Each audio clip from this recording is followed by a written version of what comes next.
Hi everyone, and welcome to week 12, tips for creating great images and stylized images. So again, this week we will be going over the texture layers, why we would use those, doing a high contrast grunge look, as well as doing an alternate workflow process. So to start with texture layers, I've provided two sample images. You can follow along by creating this exact same image. There's the portrait and then this texture image. So drag and drop the texture image onto the portrait. You can either Command A, Command C, then Command V onto the portrait, or just drag and drop. Resize the texture image so that it fits over the entire portrait image. Again, you can use Command T and then just drag the corner to fit over top of it. Next, we're going to be changing the blending mode, and I'm just going to go through all the different modes just to see or show you guys how they affect the image differently.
Since you've played around with that, I actually put the blending mode to overlay. That's what we're going to be using. Now, if you don't want to have the entire image looking like that, for instance, I don't really want the skin to have cracks going through it, I just want the background to have that, create a layer mask, and using your right and left hand brackets, using your paintbrush, you can change the size of the brush, and then just paint in black wherever you do not want to see the texture. Remember, black conceals and white reveals, so on your layer mask, whatever's black you will not see.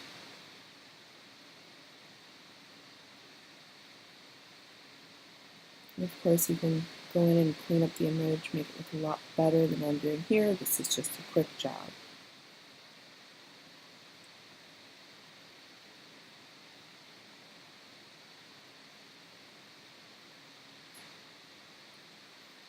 Now let's say you didn't want the full effect and you want to lessen the effect of the texture.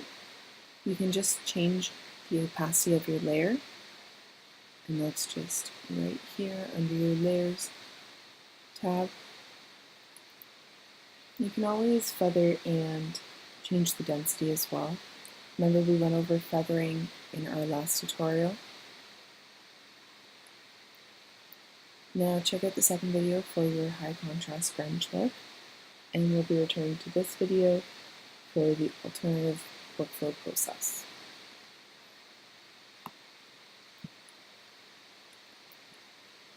So open an image in Camera Raw. So remember, in Camera Raw we're doing global edits, so they're affecting the entirety of the image. So use your basic panel just like we have since the beginning of this course. Just going to play around here, adjust my blacks, my whites, my shadows, highlights, clarity, that sort of thing.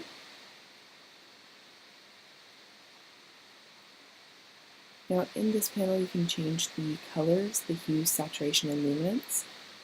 A common alternate workflow process is lessening the yellows and the greens. They'll make all the other colors really pop more. Especially if you have like a forest scene, you'll notice it a lot more. in mine you just sort of see at the shoreline how the greens and yellows lessen. Split toning is a fun thing you can do. I did go over it once before in class, but you can change the colors of your highlights and your shadows.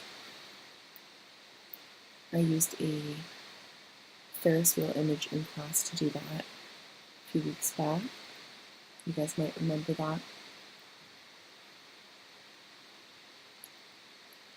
Again, you're just using all the different layers and creating a different look or a different process when editing.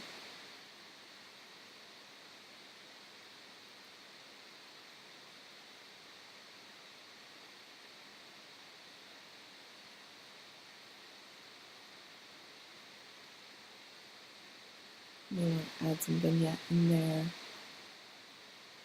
Especially if there was something in the middle of the image, it would really make it pop. And of course, sharpening. Need to sharpen, as raw images are not the sharpest.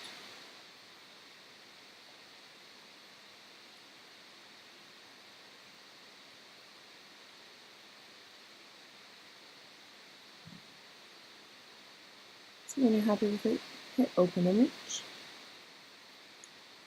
And for the purpose of this tutorial, I'm going to use a separate image for what I'm going to show you next. Go into your lasso tool, select whatever it is that you want to get rid of. In this instance, I want to get rid of the bird with the wings down because he kind of looks out of place. Next, go into Edit, Fill, and Content Aware.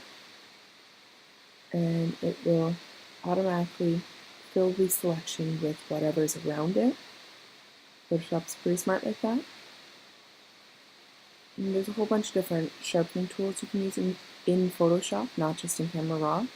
And our Unsharped Mask is a really common one. You can adjust the sharpness by whatever you feel you want, or you want the image to look like. As you can see, when I crank it around the birds, they kind of highlight and go back to normal. That's because it's a low quality image. It's going to make it look really bad if I sharpen it a lot. And there's also a link in the description. You can go to that and it kind of goes over all the different sharpening options.